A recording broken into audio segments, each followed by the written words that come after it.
प्यारे बच्चे, आप सभी को नमस्कार। यूट्यूब चैनल अभिषेक मैथ कॉन्सेप्ट में आप सभी लोग का स्वागत है।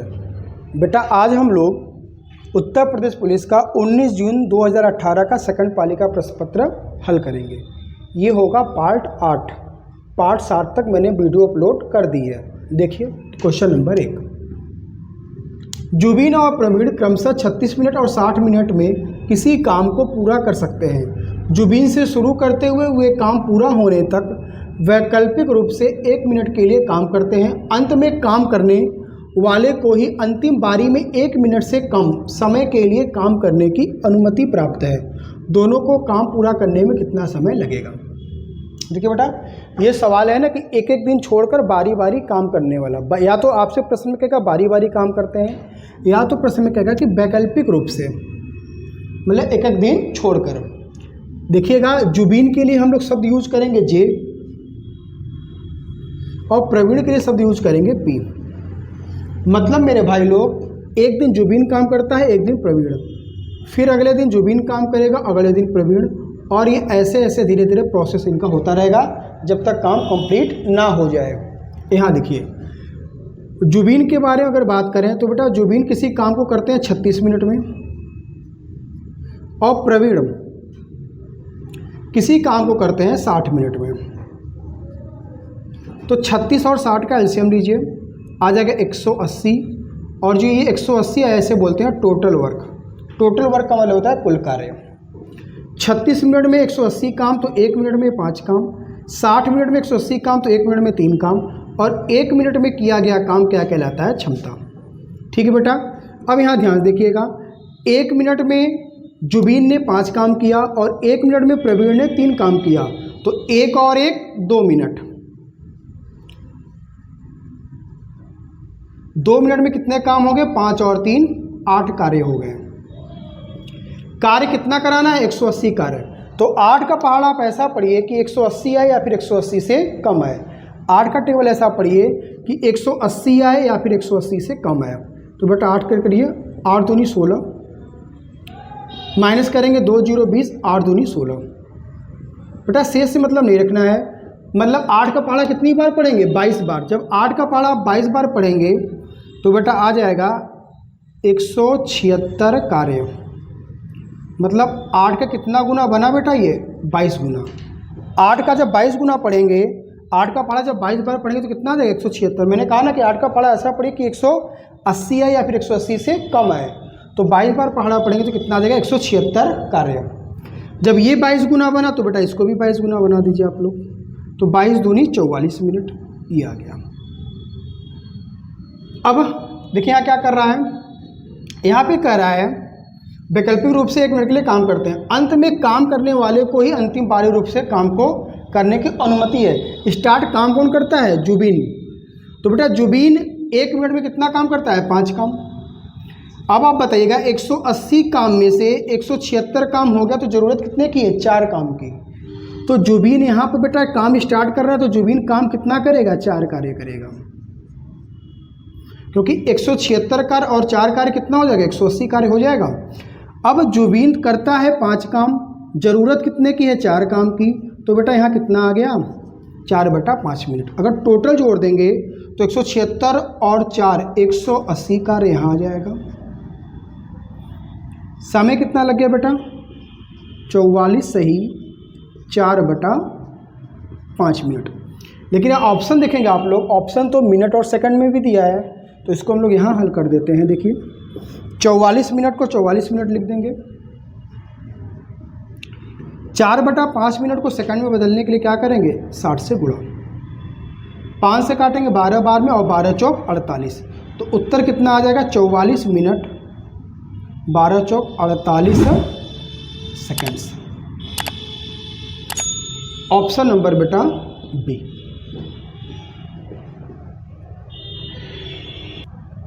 बेटा देखिए क्वेश्चन नंबर 2।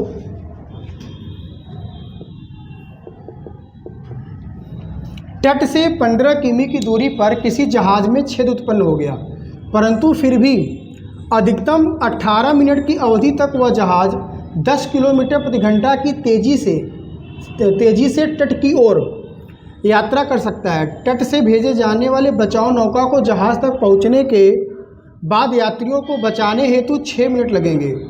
जहाज़ पर उपस्थित सभी लोगों को सफलतापूर्वक निकालने के लिए बचाव नाव की न्यूनतम गति क्या होनी चाहिए? देखो बेटा, हो क्या रहा है यहाँ पर कि ये मानिए आपका तट है बेटा, ये आपका तट है। यहाँ से एक नाव चलती है, यहाँ से एक जहाज़ चलती है, 15 किमी की दूरी तक चलती है। जब 15 किमी की दूरी यहाँ तक आई तो इसमें एक छेद हो गया। ठीक है, जब इसमें छेद हो गया तो जहाज़ यहाँ से इस छेद के पास से 10 किलोमीटर प्रति घंटा की स्पीड से तट की ओर जाना चालू कर देती है। और फिर यहाँ कह रहा है और अधिकतम 18 मिनट में ये तट की तरफ क्या हो जाएगी? पहुँच जाएगी। कहेंगे ठीक है सर। और इधर से हो क्या रहा है बेटा? एक बचाव नौका छूट रही है, एक बचाव नौका छूट रही है। और बचाव नौका की स्पीड कितनी है नहीं पता, मैंने माना बचाव नौका की स्पीड हो गई x किलोमीटर प्रति घंटा। वो किधर जा रही? इधर। जहाज़ तट से चली, यहाँ तक चली 15 किलोमीटर तक, यहाँ छेद हो गया। अब जहाज़ 10 किलोमीटर प्रति घंटा की चाल से 18 मिनट को, उसको पता है कि अगर 18 मिनट तक हम आते हैं तो तट तक पहुँच जाएंगे। लिखा है ना, अधिकतम 18 मिनट की अवधि तक वह जहाज़ 18 मिनट तक वो आएगी तो कहाँ आ जाएगी? तट तक आ जाएगी। अब यहाँ से एक बचाव नौका छोड़ दिया जाता है जिसकी चाल x किलोमीटर प्रति घंटा है। वो जाती है जहाँ से छेद हुआ, जहाँ से जहाज़ आ रहा है बचाने के लिए। अब यहाँ लिखे जहाज़ का समय। बेटा ध्यान से देखिएगा, तट से भेजे जाने वाले बचाव नौका को जहाज़ तक पहुंचने के लिए बाद यात्रियों को बचाने हेतु 6 मिनट लगेंगे। बताइएगा बेटा, जो जहाज़ है वो 18 मिनट की अवधि, अधिकतम 18 मिनट की अवधि तक वह जहाज़ 10 किलोमीटर प्रति घंटा की गति से तेज़ी से तट की ओर बढ़ता है। मतलब जहाज़ को टोटल कितना समय लग रहा है तट तक आने के लिए?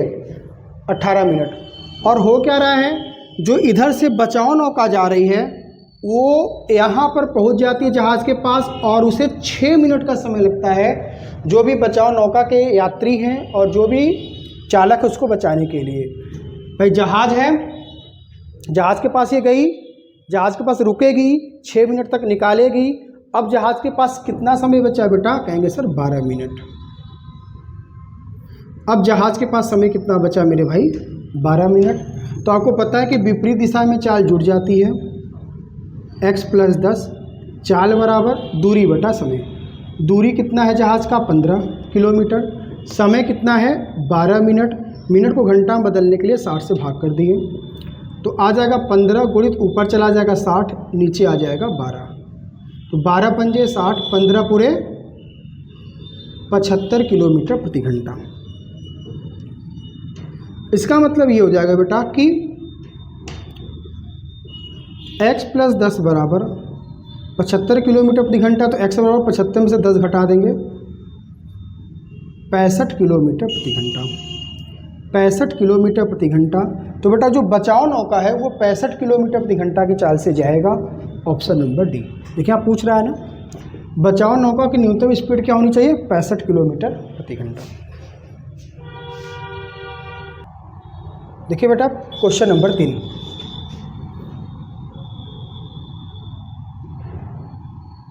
एक समबाहु त्रिभुज की एक भुजा की लंबाई 21 सेमी है। उपयुक्त त्रिभुज के परिवृत्त के क्षेत्रफल सेंटीमीटर स्क्वायर में लगभग क्या होगा? पाई का मान बराबर 22/7। देखो बेटा ध्यान से, एकदम ध्यान से देखिएगा बेटा। ये मैंने बनाया समबाहु त्रिभुज। समबाहु त्रिभुज की सभी भुजाएं क्या होती हैं? बराबर होती हैं। समबाहु मतलब समान भुजाएं। सभी भुजाएं कितनी हैं? 21 सेंटीमीटर की। बस ध्यान से देखते रहिएगा बस, ठीक है। समबाहु त्रिभुज से रिलेटेड जितने भी फॉर्मूले बन सकते हैं हम सब लिख दे रहे हैं यहाँ पर, ठीक है। सबसे पहले समबाहु त्रिभुज का क्षेत्रफल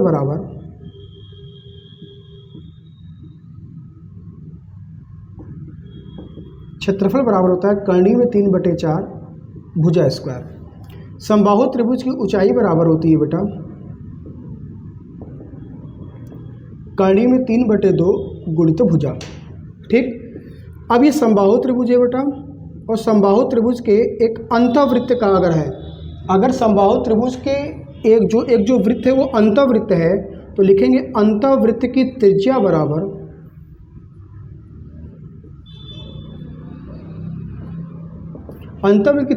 होता है बेटा a/2√3। ये आपकी सब भुजा कितनी है? a है।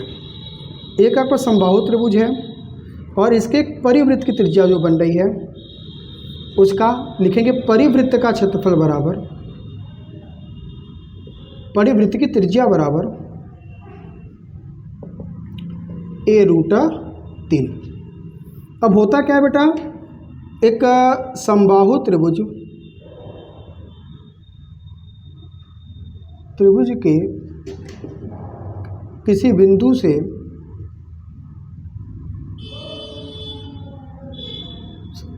तीन लंब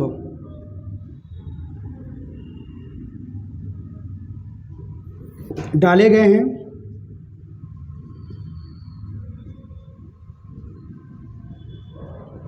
तो समबाहु त्रिभुज की भुजा बराबर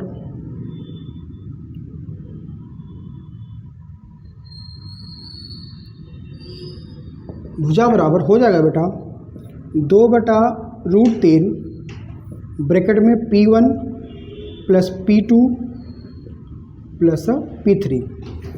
इसका फिगर ये बनेगा कि एक समबाहु त्रिभुज है बेटा, तीन लंब डालेंगे, एक मान लीजिए P1 हो गया, ये आपका P2 हो गया और आपका ये P3 हो गया। ये जब तीन लंब डाले जाएंगे, देखो बेटा एक लंब इधर से डाला गया, एक लंब इधर से और एक लंबा इधर से, तो फॉर्मूला बन जाएगा 2/√3 P1 + P2 + P3। एक और जान लीजिए, समबाहु त्रिभुज के अंतःवृत्त तथा परिवृत्त की त्रिज्या का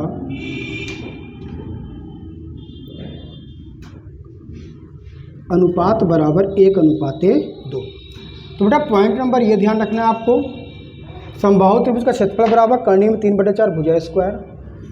पॉइंट नंबर 2 ये ध्यान रखना है, समबाहु त्रिभुज की ऊंचाई बराबर कर्णी में 3/2 गुणित भुजा। पॉइंट नंबर 3 ये ध्यान रखना है बेटा कि कोई समबाहु त्रिभुज है उसके अंतःवृत्त बना है, तो अंतःवृत्त की त्रिज्या बराबर a/2√3।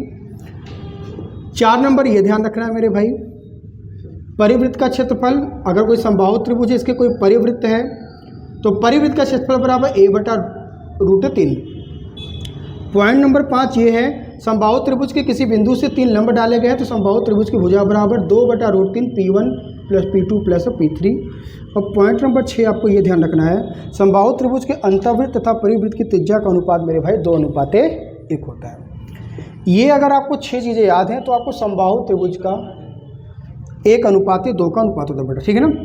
अगर कभी भी आपको ये हमेशा ये ध्यान रखिएगा, इससे रिलेटेड समबाहु त्रिभुज से रिलेटेड इतने ही फॉर्मूले बनते हैं, ठीक है। अब इसका स्क्रीनशॉट ले लीजिए। अब देखिए यहाँ पर, अब सवाल पर आते हैं क्या कर रहा है। एक समबाहु त्रिभुज की एक भुजा की लंबाई 21 सेमी है, उपयुक्त त्रिभुज के परिवृत्त का क्षेत्रफल सेंटीमीटर स्क्वायर में लगभग क्या होगा। तो बेटा ये परिवृत्त का त्रिज्या पहले निकालिए।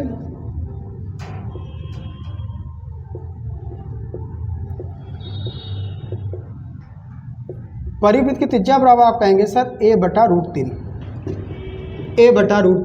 तो a की वैल्यू कितना है बेटा 21 है, 21/√3। √3 नीचे नहीं होना चाहिए, तो √3 से हमने क्या कर दिया, परिमेयीकरण कर दिया, तो आ गया 21√3/3 × 9 को वर्गमूल 3। 3 × 7 21 मतलब 7√3 क्या आ गया, कहेंगे सर परिवृत्त की त्रिज्या आ गई। परिवृत्त की त्रिज्या के लिए आप लोग कैपिटल R का यूज करिए। अब आपसे कह रहा है कि अब यहाँ क्या कर रहा है, परिवृत्त का क्षेत्रफल बताइए, तो परिवृत्त का त्रिज्या या तो क्षेत्रफल बराबर परिवृत्त का क्षेत्रफल बराबर होता है बेटा πr²। पाई का मान 22/7, आर स्क्वायर मतलब 7√3 गुणित 7√3 कितनी बार? 2 बार। तो ये 7 से 7 कट जाएगा, 22 गुणित 7, 22 गुणित 7 कर दीजिए, 154 आ जाएगा। 3 तिरका 9 का वर्गमूल 3, 4 3 12, 2 हासिल लग गया 1, 15 3 45 और 46, 462 सेंटीमीटर स्क्वायर आ जाएगा। ये आ जाएगा option number C.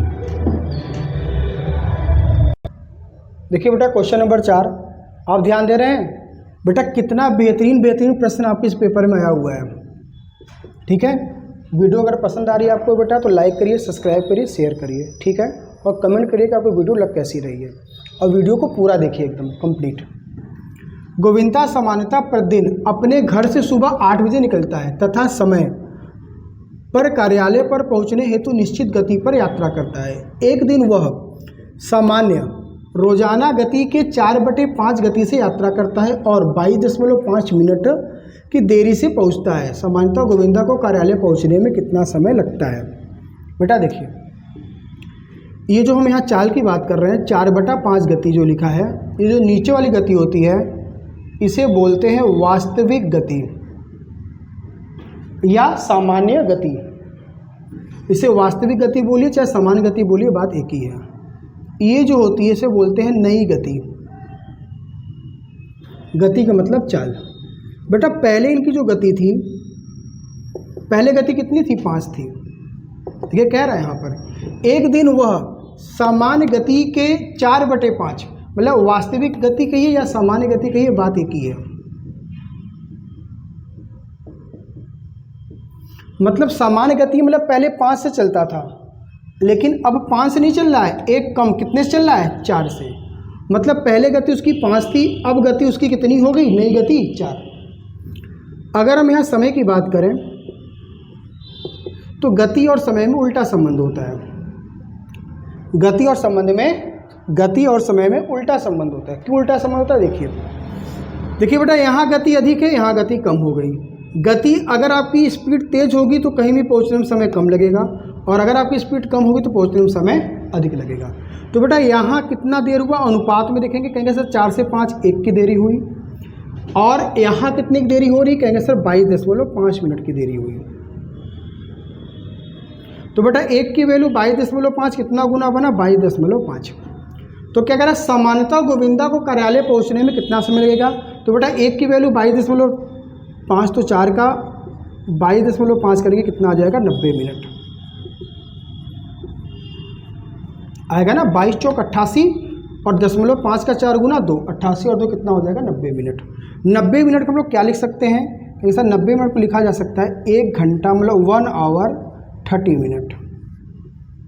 1 hour 30 minute, option number D. बेटा देखिए क्वेश्चन नंबर 5। बेटा आपने देखा जितने भी बड़े क्वेश्चन थे मैंने एक लाइन से सब करा दिए, ठीक है। और बड़े क्वेश्चन को लिखने में समझिए पूरी हाथ फटने लगती है। देखिए बेटा होता क्या, अभी स्मार्ट बोर्ड की व्यवस्था तो हो नहीं पा रही है, ठीक है, लेकिन होता क्या, जब क्वेश्चन को लिखना पड़ता है ना, फटाक से क्वेश्चन लिखिए, सॉल्यूशन लिखिए, हल करिए, फिर फटाक से दूसरा क्वेश्चन लिखिए, सॉल्यूशन लिखिए, हल करिए, सॉल्यूशन क्वेश्चन सॉल्यूशन हल, क्वेश्चन सॉल्यूशन हल। इतना ज़्यादा मेहनत लगता है मेरे भाई ना। आपको मान लीजिए वीडियो मिलेगी 30 मिनट की, लेकिन इसको पूरा कंप्लीट करते करते हमको 3 से 3.5 घंटा लग जाता है, ठीक है। और लास्ट में स्थिति ये होती है ना कि हाथ लगता है कि फट कर निकल जाएगा। बेटा मेहनत बहुत हो रही है आप लोग के लिए, सिलेक्शन आप लोग को लेना है, ध्यान रखिएगा, ठीक है। देखिए यदि 84 को 5:9 के अनुपात में विभाजित किया जाता है तो दोनों भागों में से बड़ा भाग कौन सा है। बेटा 2 भाग में विभाजित किया जा रहा है। देखिए ये पहला भाग हो गया और ये दूसरा भाग हो गया, ये 5 और 9, ठीक है। ये जो 84 है इसी को 2 भागों में बांट रहे हैं, 5:9, तो टोटल वैल्यू अनुपात में कितनी हो, टोटल वैल्यू अनुपात में कितनी होगी, कहेंगे सर 5 और 9 14 होगी। टोटल वैल्यू यहाँ कितनी दी गई है 84, अनुपात में टोटल वैल्यू 14, यहाँ टोटल वैल्यू कितनी है 84। तो कह रहा है इसमें से बड़ा भाग कौन सा बेटा, बड़ा भाग 5 है कि 9 है, कहेंगे सर 9 है। 14 6 84, 6 गुना, तो 9 का बेटा 6 गुना कर देंगे, कितना आ जाएगा 54। ये हो गया आपका ऑप्शन नंबर ए। बेटा देखिएगा क्वेश्चन नंबर 6, यदि x अनुपाते 16 समानुपात 63 अनुपाते 36 तो x बराबर क्वेश्चन मार्क। बेटा थोड़ा चीज़ यहाँ देखिए ध्यान से, a अनुपाते b समानुपात c अनुपाते d। पहले कुछ बेसिक जानकारी ले लीजिए। बेटा ये जो बाहर वाले जो दो नंबर होते हैं ना, इन्हें हम लोग बोलते हैं y अनुपात, y अनुपात, और जो बीच वाले दोनों होते हैं ना, इन्हें बोलते हैं मध्यानुपात। तो एक फॉर्मूला बनता है y अनुपात का गुणनफल